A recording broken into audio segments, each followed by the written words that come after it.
won't happen again. Hello, everyone. It's Shane Kanto, your Wasteland reviewer, and welcome to the Wasteland Watchlist here on the SPDM Crew Podcasting Network. This is my weekly show where my guests and I take a deep dive through doing a bit of movie roulette from my obscenely large movie watch list that is completely random and could be basically anything. But joining me for this episode is a member of the crew, podcaster here with the SPM Crew Podcasting Network, and a good friend of mine. It is Adam Ritchie. How you doing, Shane? Thank you for recommending, well, not recommending, but choosing this one. Yeah, and I didn't even know Howard Hawks had directed this film, so yeah, very excited to get into it. Yes, and we happened to land on a film that I feel like was right up Adam's alley for this one, and it is indeed Howard Hawks' 20th Century. And to give you some background here, this film was released May 11th, 1934, with a runtime of about 91 minutes, indeed directed by Howard Hawks, starring John Barrymore and Carol Lombard. This is based on Napoleon of Broadway from 1932 by Charles Bruce Milholland, considered one of the prototypes of the screwball comedy. This propelled Lombard into the front ranks of film comedies at the time, added to the National Film Registry of the Library of Congress in 2011. Wow. Yep, Wow. so this is a culturally significant film, according to the United States. Um, Yeah. Roy Del Ruth and Lewis Millstone lined up to direct the film before Hawks came on board. Columbia tried to get William Frawley for the film from the Broadway cast. Eugenie Leonotovich, the Broadway lead, Gloria Swanson, and Miriam Hopkins were all considered for the leading Hmm. role. That wound up going to Carol Lombard, but Lombard was actually Hawk's specific choice for the role. Like he wanted her for this film. Barrymore worked closely with Lombard to break her stoic screen presence since like Mm. he was not known for doing comedy up to this point. So Yeah. her and Barrymore worked really close to try to break out of that. And Lombard and Barrymore actually became very close friends. And within a few Hmm. years after this, when Barrymore was struggling to get film roles, Lombard went to bat to try to get him roles in films with her. Wow. Preston Sturges was actually fired from writing on the film, and they Huh. attempted to replace him with Herman Mankiewicz, Oh, um, wow. which didn't wind up working out, so they didn't get Mankiewicz for the film. Filming lasted just about 1 month, and the Hayes office asked them to make one specific line removal from the film. So overall, the film came out as intended. But there's an interesting development of like uh you had Hawks actually pulling Lombard aside and really trying to work with her to get her into the space to match the zany comedy that certainly this film is going for because I am sure we'll No. talk about it, but you Yeah. have somebody like John Barrymore like acting to the ceiling in this film, but here we have a flamboyant Broadway impresario who has fallen on hard times, tries to get his former lover, now a Hollywood diva, to return and resurrect his failing stage career. But Adam, what are your general thoughts on 20th Century? It's very John Hawkes. It definitely has. Well, watching this film kind of made me realize how much what he's very similar to Joe Dante, is that he has this Mhm. cheekiness to what he puts on screen, and watching this made me kind of cement that, or even I guess consider it in the first place. This was a lot of fun. Like I had a really good Yep. time with this. As you mentioned, John Barrymore is just amazing. He's just scenery chewingly brilliant in this. And Carol Lombard, I did look her up because I knew the name, and I don't know if I've watched many of her films, if any at all, other than this one. But she died really young. Became a really big star, and then she died in a Yeah. plane crash at like 33. Like so sad. So that really, yeah, that really shocked me because yeah, she's very well known, I guess, amongst people who like old movies. Yeah. Um, but it wasn't. Look, a lot of the humor in this I thought was quite subtle. It wasn't, projected humor. Like you had to kind of not even really pay attention, but it was more in to do with the situation and the way the characters played it rather than actual jokes, I guess is what Hmm. I'm trying to say. That's where the humor is, and that's what I kind of appreciate and re relay that to Joe Dante's style a little bit as well. But yeah, this is a great movie. Not really wrapping up, but would definitely recommend this to anyone, actually. Yeah, really worthwhile film. I think the obviously the big selling points are Barrymore Lombard at the center of this film. Barrymore has this very specific vibe of this like flowy tousled hair that gets a little Mm, mannequin all over the place because he's going completely unhinged, freaking out about stuff, and that combo yeah. with that mustache. He just has this like very I'm like I'm a director. I need to do this art, and he's in this place where he can't really do that. And I think Lombard does such a great job of being this. There's obviously like a chip on her shoulder at this point, Hmm. because obviously Yeah. they were together before.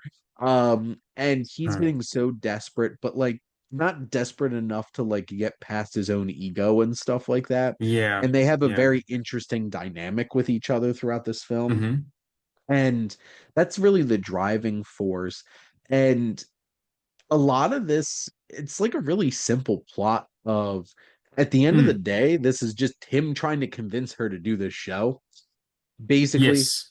by any means necessary.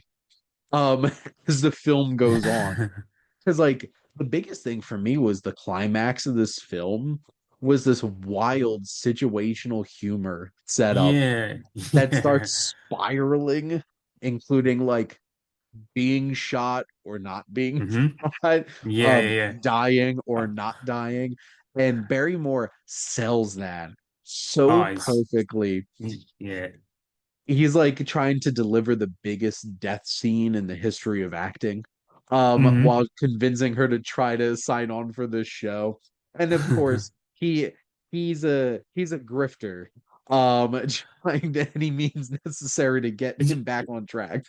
Yeah, he's a bit of a desperate menace because that's where the development goes. Because, like you said at the start when you were saying how Hawks kind of had to give Lombard extra coaching to get that comedic performance out of her. It's not unlike him in the opening scene of this where Yeah, she's a bad actor and he's trying to get the best out of her and he gets the best out of her and she becomes a star and kind of outgrows him. So then he gets desperate to get back into her limelight. And then when we move to the train, we see yes. the fame has gotten to her head so much. She has an entourage now. She treats him like shit and she's but it's still done in a comedic way, I Yeah. guess to put it simply. Yeah.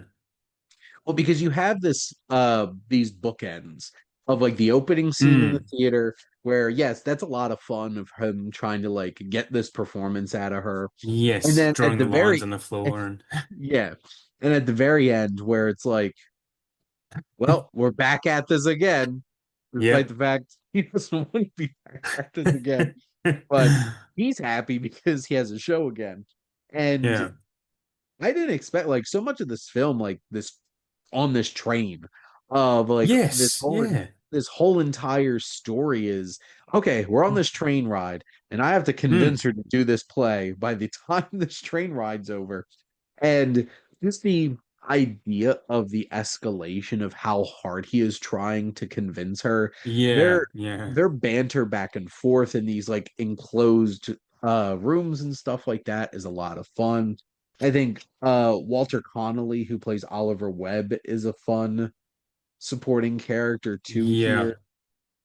And He's okay, no, no. Sorry. No, no, you go. It'll come up. It's okay. and it's just one of those types of things where this film feels like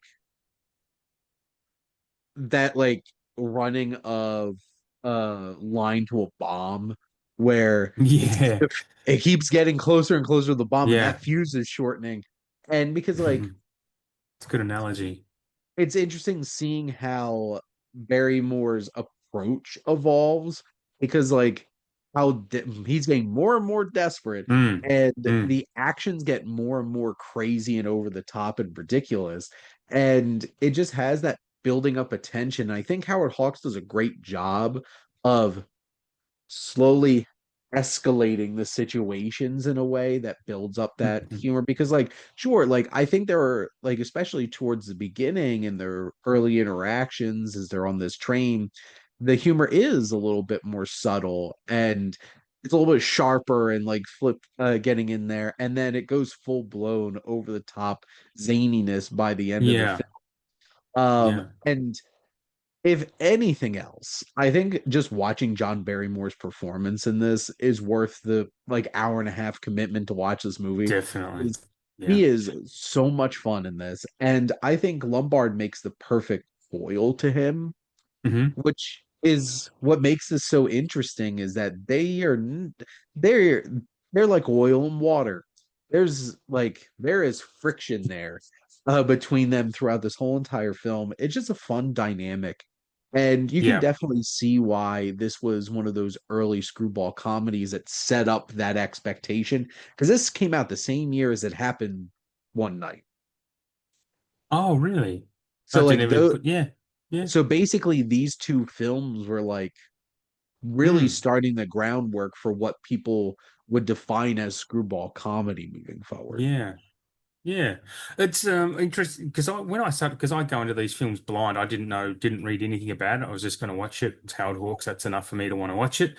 Yeah. And at first, I thought it was just going to be a dramatic movie. And it Mhm. took me maybe a good 10 or 15 minutes to understand it was actually a comedy because I started laughing at bits. I'm like, oh, okay, maybe that's Howard Yeah. Hawks.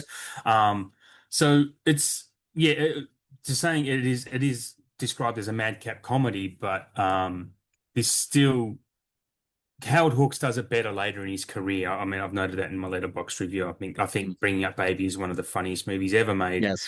And it's way more madcap and over the top, and it still does have those oil and water characters that Yeah. kind of have to are forced to be together in a way. They're not as forced in 20th century, but he's trying to force it, I suppose. Mhm. And she feels this obligation to him, as in Carol Lombard's character feels probably an obligation to him because he made her the star that she is. Yeah, it makes it all very interesting when these people don't really want to be together, but they can't help it, and that's what makes it fun. Well, and I would describe like 20th century walk. So bringing up Baby, His Mm, Girl Friday, and Ball of Fire can run yeah, because Howard yeah. Hawks became really synonymous with screwball comedies. And I Mm. think those And films, westerns. yeah, It's, or and it's Big worlds Sleep apart. and like he Yeah, he he did had all types range. of different films. He had a lot of Mm. range. I wouldn't be mad about doing Howard Hawks on my Welcome to the Wasteland series, diving No. through and exploring Yeah. because like he made so many classic films and like Mm. I don't think this film is in that same conversation as bringing up Baby His Girl Friday Ball of Fire, No. but No. it's still a really It's effective, second tier. entertaining film that Mm. it's like, okay, I think he's feeling out like what this can be. Like it Hmm. happened one night feels like okay, that's like a fully fledged like this is what screwball comedy is. And this coming out around the same time is interesting. And then Hawks is Mm. like, well, I'm gonna run with it. And did Yeah. Yeah. some of the best comedies of old Hollywood. This was It was a a pretty wild successful ride. film. Yeah, It this was a was pretty a successful film, right? Sorry. yeah. We had audio crossover. Sorry, I just said it was a pretty popular film at the time too. I think it did very well, Mhm. and it is a 7.2, I think, on IMDb, which is a pretty big grade. Yeah, absolutely. And like, if I had to pick, I'd probably go back to some of those other Hawks screwball comedies first. But like, Hmm. I'd watch this again. I had a fun time. Mm. It actually makes me want to go watch more John Barrymore's work Yeah, because same, same. I like it was one of those things where I'm like, oh, I didn't understand your game, sir. It's like one of those things. It's like, oh, like I actually do like. It's kind of sad that the main reason why I'm like, oh, John Barrymore, Drew Yeah, Barrymore's relative, and yeah, like the whole grandfather. Barrymore. Yeah, Yeah. and like I've seen Lionel Barrymore, I feel like in a Hmm. lot more things, but like I'm interested in going back and seeing more of his work for sure. And obviously, Carol Lombard wasn't in a ton of stuff because, she died tragically when she was young. But, the things that I've seen her in, they're fantastic. She does a great job. Their dynamic sells this film, and Hawks just Hmm. understands how to set the stage. It's funny because I was literally just recording for the streaming Wasteland because I was talking about My Man Ah, yeah. Godfrey. And Carol Lombard's in that too, and she's fantastic with Okay. William Powell in that as well. So, but yes, Hmm. this is has plenty of good humor. Really well put together by Howard Hawks, and John Barrymore and Carol Lombard are a fantastic duo. Would Yes. certainly recommend. But Adam, do you have any other thoughts that you wanted to Uh, add about 20th century? just agreeing with you. Yeah, a thorough recommend. And if you do like this, you'll probably, if this is an introduction to Hawks, and you really like this, then you're in for a treat because he's got a lot of films that are so much greater than this, and this is a great film. Yeah. Absolutely. So, yeah, go check this one out. But that is a wrap on another episode of the Wasteland Watchlist. And Adam, thank you so much as always for coming on and chatting movies with me. I love it every time. Thanks for having me again. Absolutely. And thank all of you for listening. Make sure to like, comment, and share on this episode. What's your favorite screwball comedy from that early era of old Hollywood? Make sure to follow or subscribe wherever you listen to your podcast. The SPM Crew Podcasting Network is ever expanding. There's so many great shows, so many different interests. You could learn a whole hell of a lot about physical media from Adam here on Curbside Collections. It got your horror hour as well. Our buddy Luke and his Yes. deep dives into learning about people through flicks and chill. Basically, if you love movies, there's plenty of that here on the SPDM crew. But we talk sports and television and Tolkien and trivia shows, all kinds of different stuff, comics. So check us out. And if you want to be a guest on one of these shows, especially like this particular show, or if you want to start your own podcast because you have your own idea for a show, please reach out to us on our website. And if you like our logo, check out High Flyer Creative for all your digital marketing needs. But most importantly, thank you as always for tuning in and supporting the Wasteland Watchlist here on the SPDM Crew Podcasting Network.